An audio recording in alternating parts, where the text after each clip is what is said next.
What you cooking, Mom? Fucking cut. Now I'm gonna go. I'm gonna go purchase one. That's the problem. This ain't for me. I was like, the background is mom and dad was addicted to crack cocaine. Okay. Right?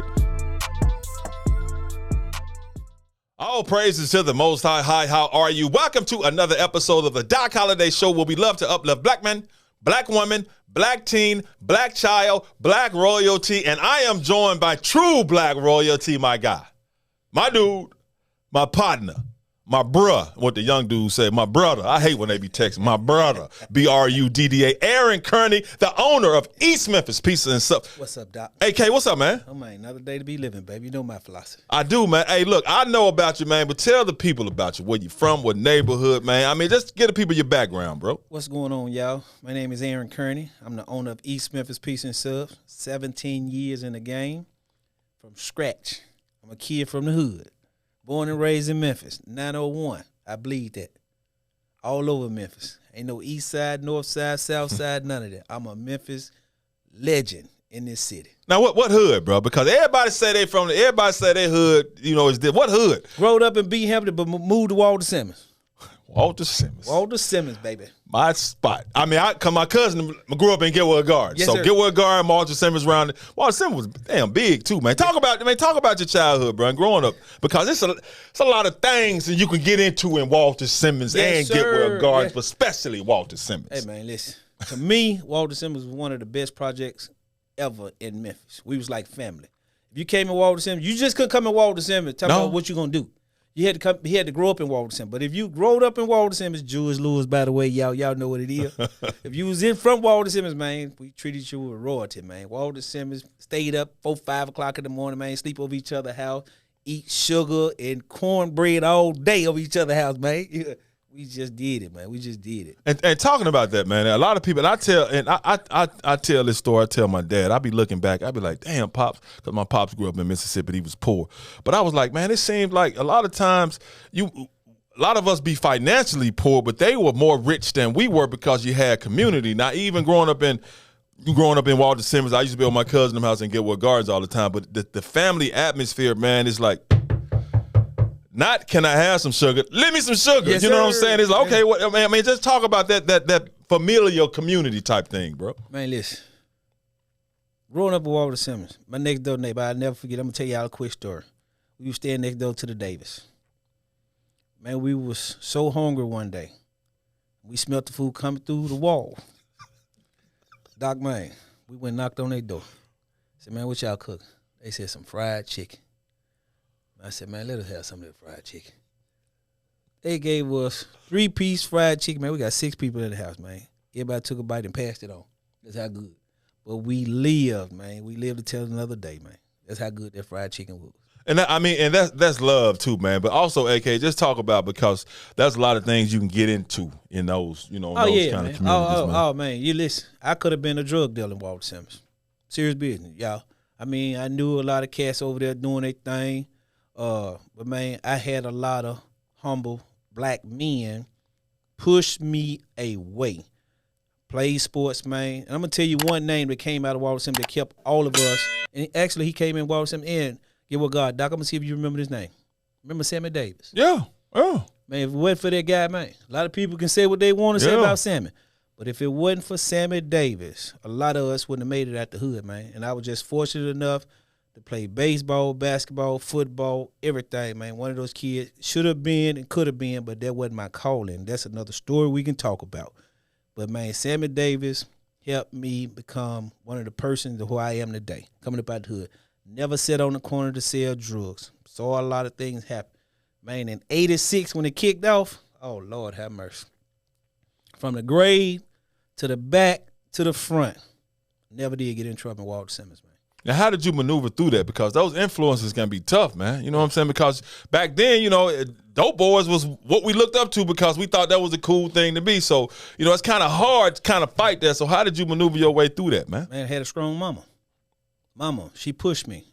That was my mentor. She worked 3 jobs. Never, ever did come to one of my basketball games because I knew the reason why. She never did come to one of my baseball games. I knew the reason why. Never did come to one of my football games. I knew the reason why. but we had other adults, black men, especially black women, treated us like I was their child. They helped me get away. They fed. They looked out while my mama worked 3 jobs. And man, listen, it helped me to stay humble. It helped me to stay humble, man. I didn't get on that path. Every time I seen a transaction go in the corner, man, get away from here. You don't need that. Every time I saw another man, get away from here. You don't need that. Go do what you need to do, cause you one of the ones that can make it out of Walter Simmons. And I listened to that, man. I listened. Then I started cutting grass. I started cutting grass at a young age. Man, I was cutting grass at 8 years old, going to Germantown, looking at them big houses. Used to always call my mom and tell her, I'm cutting this lady house. She got a swimming pool in the back. She said, oh, well, go on, cut it. Make your money. Come on home now. I said, no, Mama, I want to look over here and see this house, because one day I'm going to buy you one of these houses. Mm-hmm. I'm going to get me one of these houses. And Doc, real talk, man, that's what motivated me to see positive in other people doing what they doing. Man, I didn't have to go up and sell no drugs, man. I pray about things all day just like I do today. I pray about it, and I listen to God, listen to what he's trying to get me to do. So that's one of my stories that got me away from the hood. Now, AK, you said something, man, for real, because that's the purpose of this show. You said you had strong black men and women, but specifically black men. Black men, man. Because we're not portrayed positively all the time. They only want to show us one way. And as I say, man, I know more strong black men doing positive, great things than I do know doing negative things. So having those role models, man, how important that was for you? Very important, man. Black men, you remember back in the day, this here, Doc. Black men wore blue jeans, kept them in the cleaners. Creased up. Yes, sir. Penny loafers. Yes, sir. Black, brown. And you better have pennies in your loaf, because if you ain't got no penny, we're going to check you. We're going to check. Where your penny at in your penny loaf? Man, Stacey Adams. Yes, I don't care if sir. you go get a penny off the ground, put it in your penny loaf. Yeah. Stacey Adams, church socks, bow ties, everything. Man, black men, man, I looked up to that. I didn't look at what's in their pocket. I didn't know. I don't care if they didn't have $1 of me. The way they dressed, the way they humbled themselves, man, the way they kept talking, I listened to all that, man. I listened to everything. Even to this day, man, you can be younger than I am, you can be older than I am. But if you got something positive for me to hear, I'm gonna listen to it. Exactly. I'm gonna listen to it. That takes me. That knowledge, I want that knowledge. I don't want the money, I want the knowledge. You can have the money, I want the knowledge, because that's what's gonna keep me. And that background, how many brothers and sisters you got?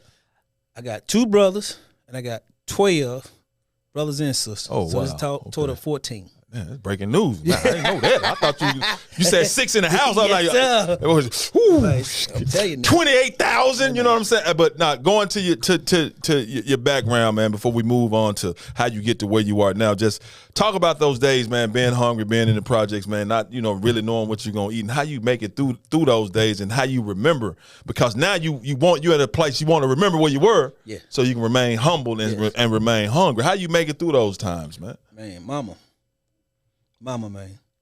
Start off, I'm going to tell you a story about my mama. My mama started off working at Baptist. I'd never forget it when she first got her phone call. My mama started off working in the kitchen. It's a dishwasher. For 17 years, she worked as a dishwasher in Baptist.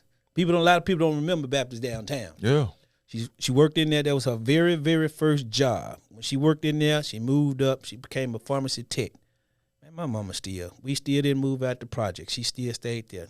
We had a Pinto. Yeah, we had a 2-door Pinto back in the day. A 2-door Pinto, man.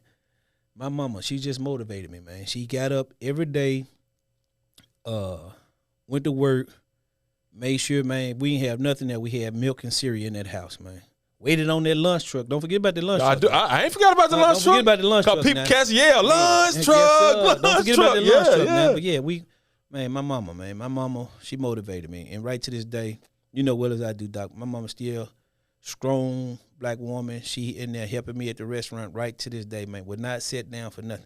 Man, my mom's 72 years old. Yeah, strong woman too, man. Still kicking it right to this day, man. So, yeah, my moms, man. My moms, my brothers, my uncles. I'm going to tell you this. Truthfully, I have a real tight family. We might not kick it like we kick it every day, but we still reach out and tell each other we love each other. So I have a nice family, man. We family oriented.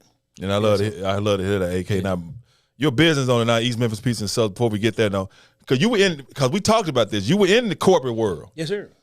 Go through challenges we go through, Yes, racism, and you got to Yes, work sir. hard and everybody. Yes, I mean, sir. talk about that, man, and what happened at that job that ultimately made you say, I got to start working for myself because this some bullshit. Man, and like you just said, Doc, man, I'm not gonna call the company name, No, yeah. but I work for this company, man. If you know me, you know who I'm talking about. I worked for this company, y'all, for 17 years, hands down. In 17 years, they couldn't tell you I was late, I called in, or nothing.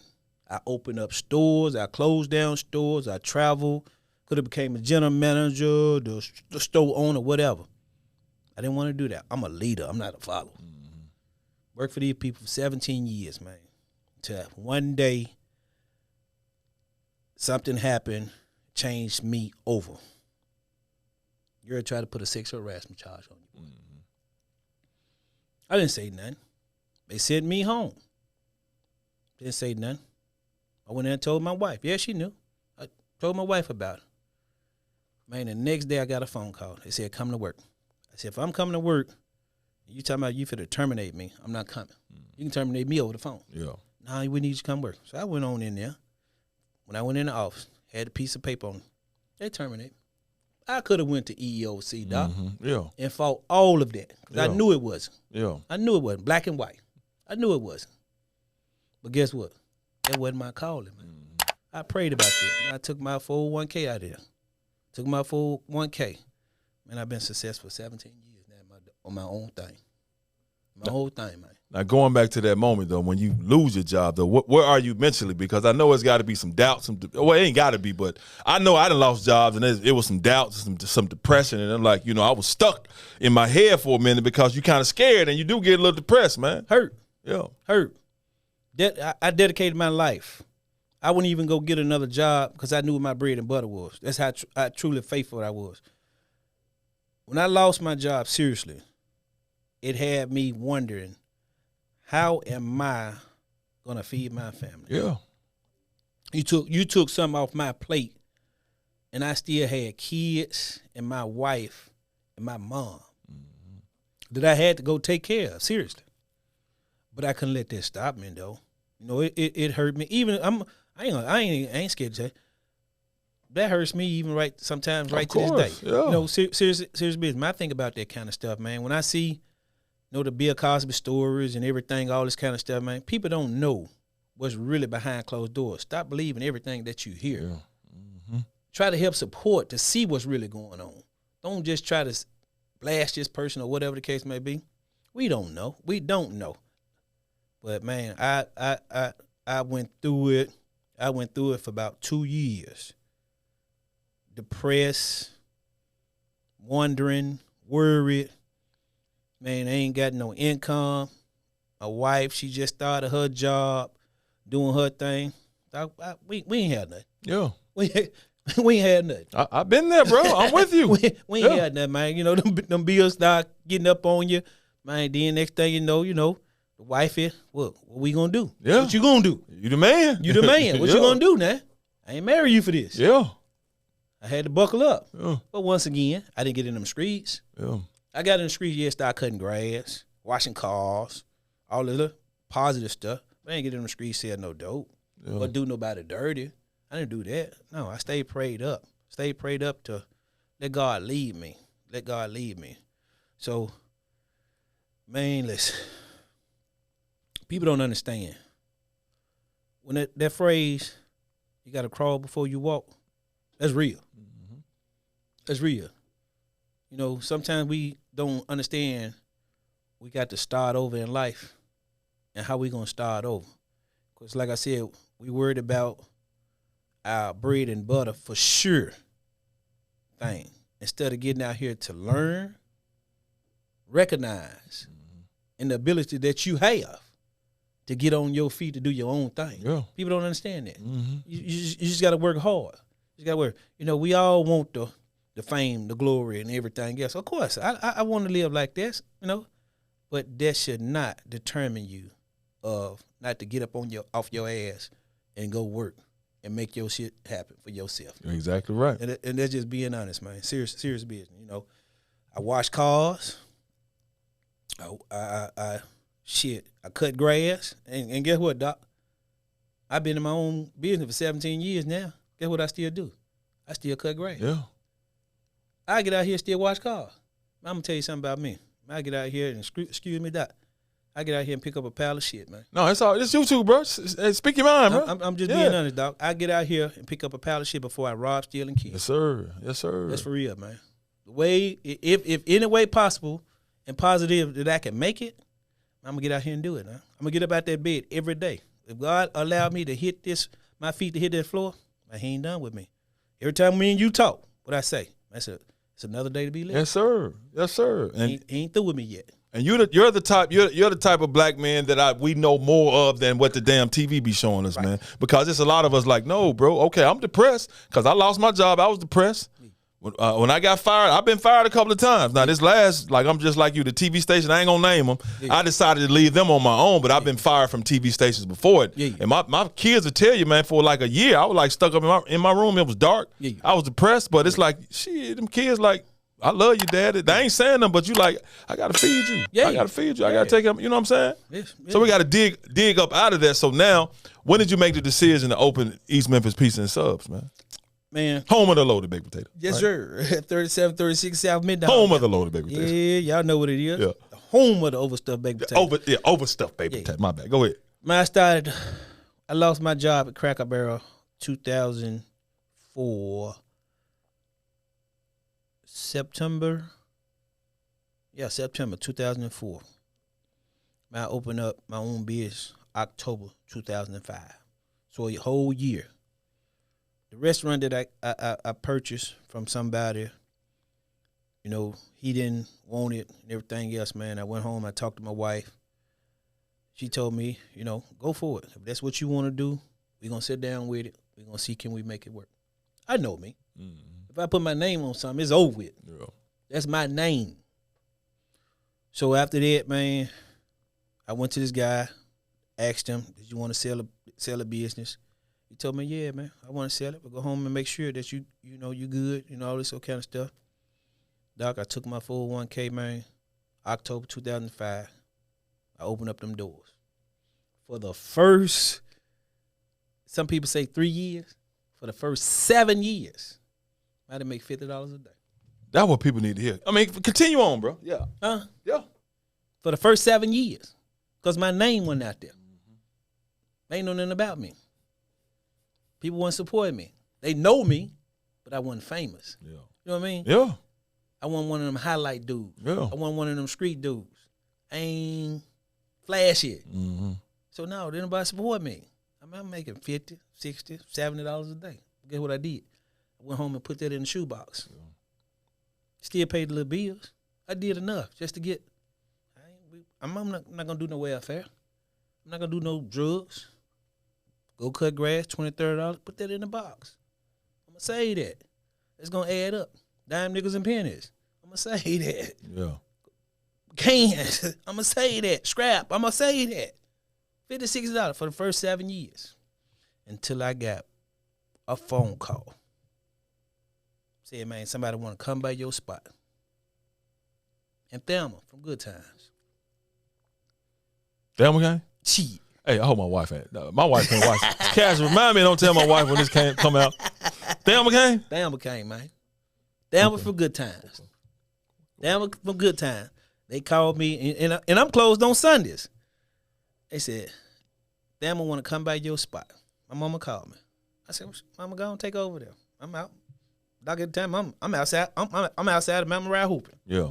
Go and take it out there. My mama, I'm at the basketball court. She go and take it in there, feed her, whatever you gonna do. I ain't coming up in there. Call me back again. She done made it. You gonna come in here and see her? She wanna meet you. I said, all right, cool. I told all the fellas on the basketball court, man, listen, I got Thelma up there, man. I'm finna go. Man, Thelma ain't at your restaurant. I mean, Thelma for Good Times is at my restaurant right now. Without Keith, goddamn. Keith went with without Keith. Or eBay, nigga. Oh, eBay. Yeah, motherfucker. Or eBay, nigga. Yeah, man. So I went on up there, met her, man. When I opened up that door, man, this woman gave me a hug so tight, Doc. I ain't gonna tell you about this story. She gave me a hug so tight, Doc. I was been here, man. You marry me? don't tell your wife when this episode either. Don't tell your wife when this episode airing either. But yeah, go ahead, bro. Yeah, man, Thelma, she gave me a real word. She put something at me, that stuck with me. She said, just believe in me. Mm-hmm. She said, I've been through that. She said, I've been in the business all my life. Don't nobody give me recognition. Don't nobody support me. I just been on, people see me as from good times. That's Thelma. Mm-hmm. She said, but when I write a book, and she wrote a book, and she gave me her book. Yeah. Don't nobody support her. Don't nobody come out and do all this other stuff. She just gave me a lesson, and she just sat down and gave me some knowledge. Man, when I listened to that knowledge, man, I just took that, embraced it, man. I haven't looked back. You know, AK, you said something, man, that I be talking to Cassius about. He owns ISF Productions, and even me, man. Like, people, they don't understand, bro. I mean, cats know you, but a lot of times cats don't want to be, they don't want you to be successful, man. I tell people, man, as hard as I was working at TV stations, it's a lot of stories I could have got. Man, them Grizzlies and them dudes who call themselves my partners and whatever, they weren't giving me the scoop.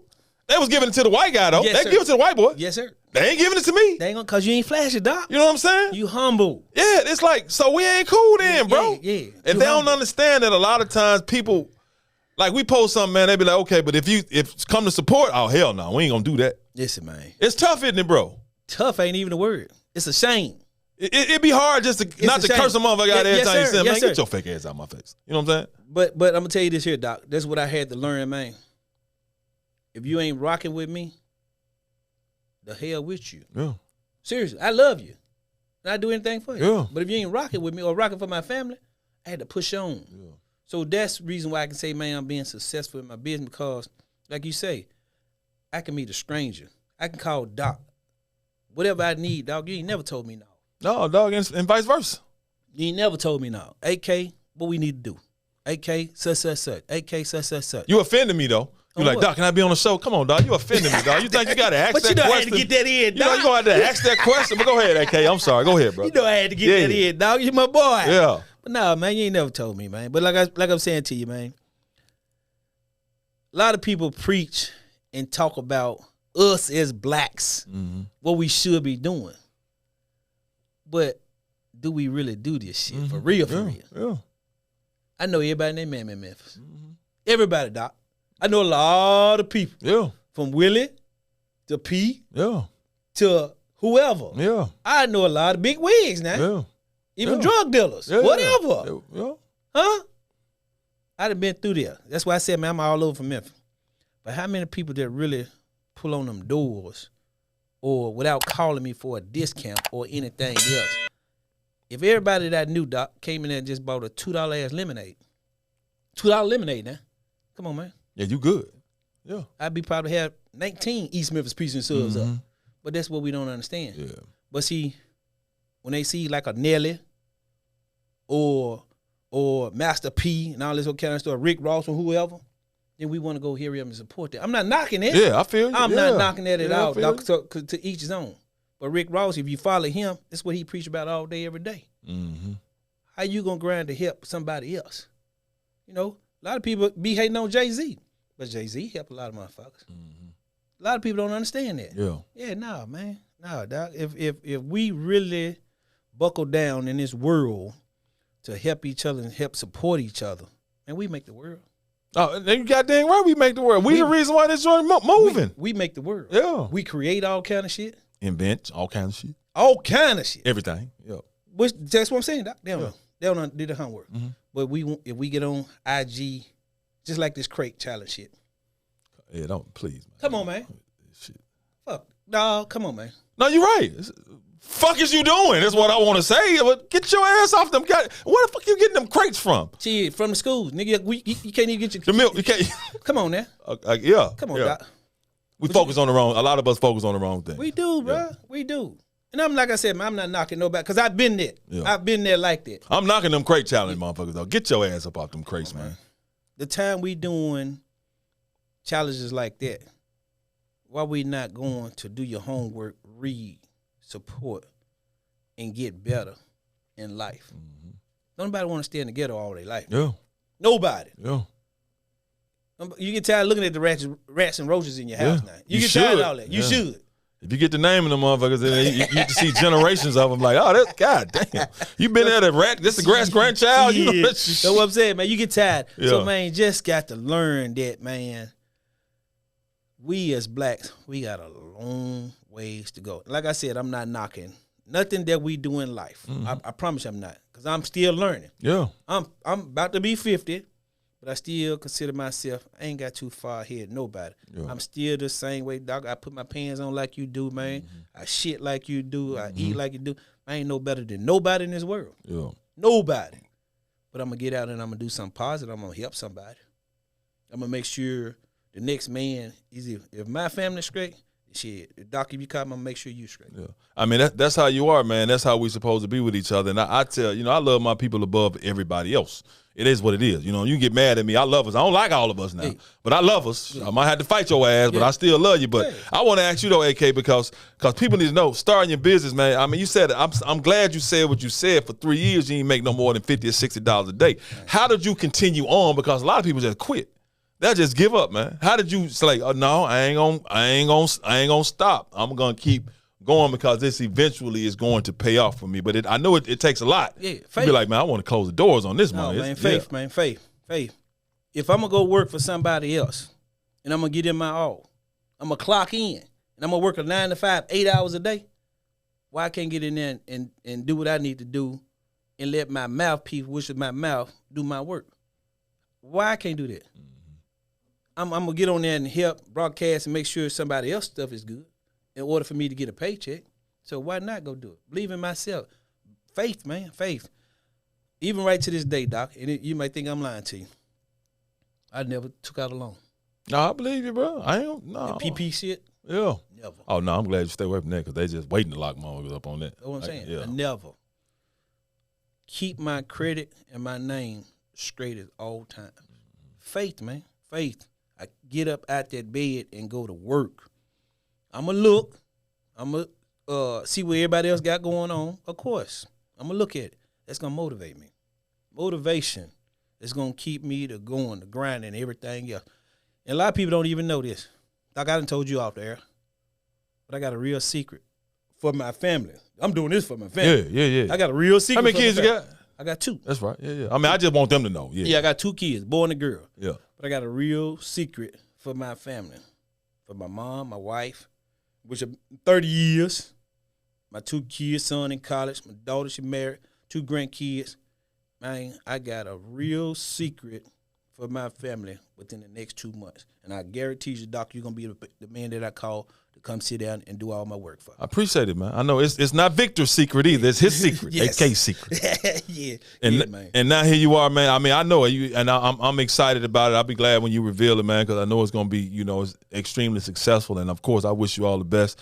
East Memphis Peace and Subs, man. Anything else you want to add for the people, man? Because I appreciate you for being so open and because people need to hear these backstories because they see us successful. Yeah.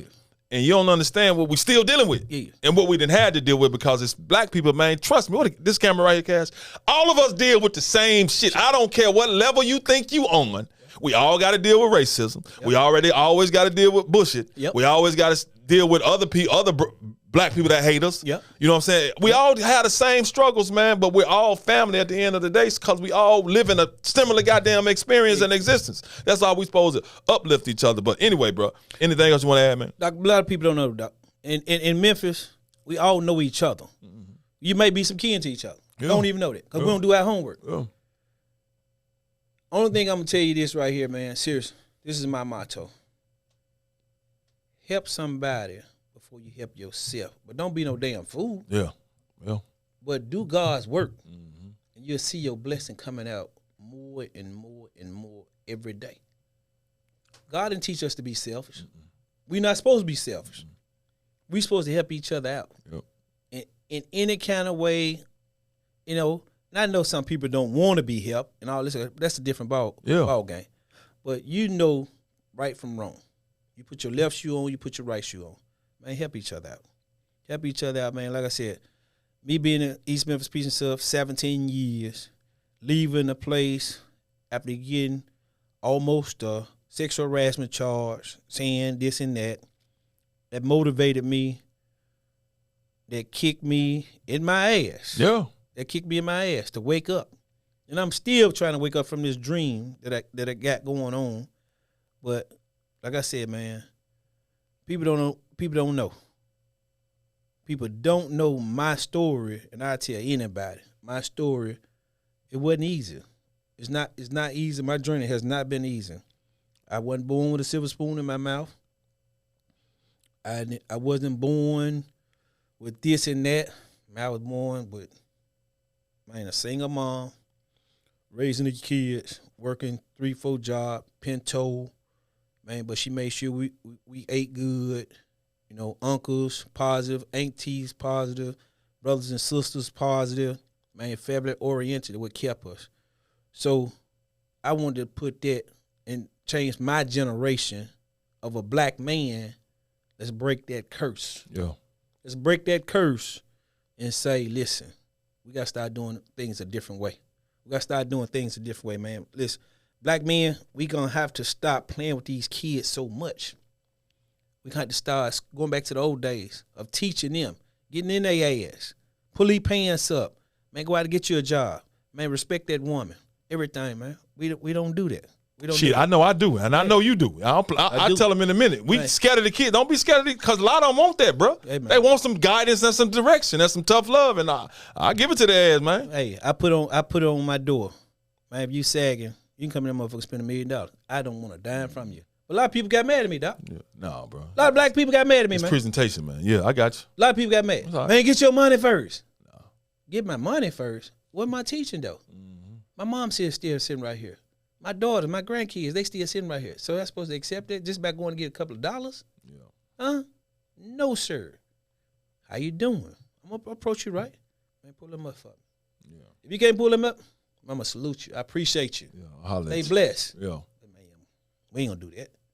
We ain't going to do that, man. So, man, like I said, Doc, a lot of people don't know my journey, man. A lot of people don't know my stories. And I'm glad you allowed me to come here and tell part of my story, because it's been a long journey for me trying to keep this business through pandemic, through employees, through everything, man.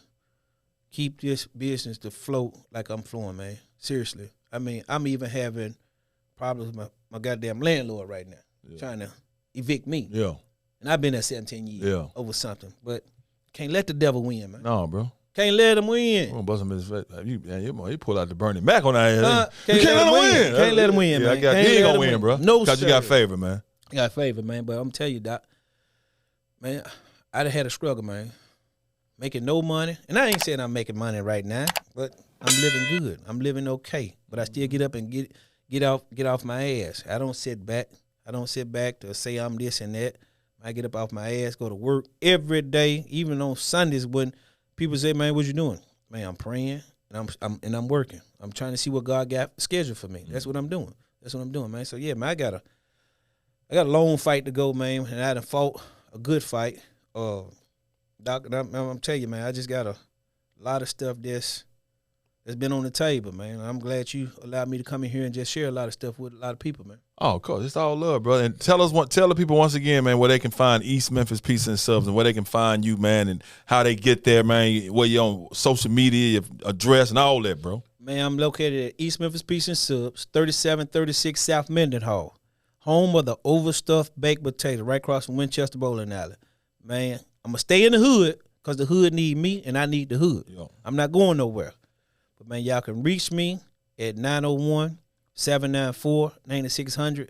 Man, if I got it, you got it. Like I always tell people, I love to see you with it, so get your ass in there and eat. and that overstuffed potato, that motherfucker like a little baby. You walk up at that motherfucker, yes, sir. Got potatoes and shit, and cheese everywhere. Yes, that been like a little newborn baby. Anyway, AK, Aaron Kearney. Yes, sir. The owner of East Memphis Pizza and Subs, my brother, man. I appreciate great conversation, brother. I appreciate you, man. Always that, Doc, for real. Number love, brother. That's going to do it for another episode of the Doc Holliday Show, where we love to uplift black men, black woman, black teen, black child, black royalty. Until next week, I ain't gonna tap the microphone this time, Cash. You gonna fade to black some kind of motherfucking way, man. Until next week, I appreciate y'all. What you cooking?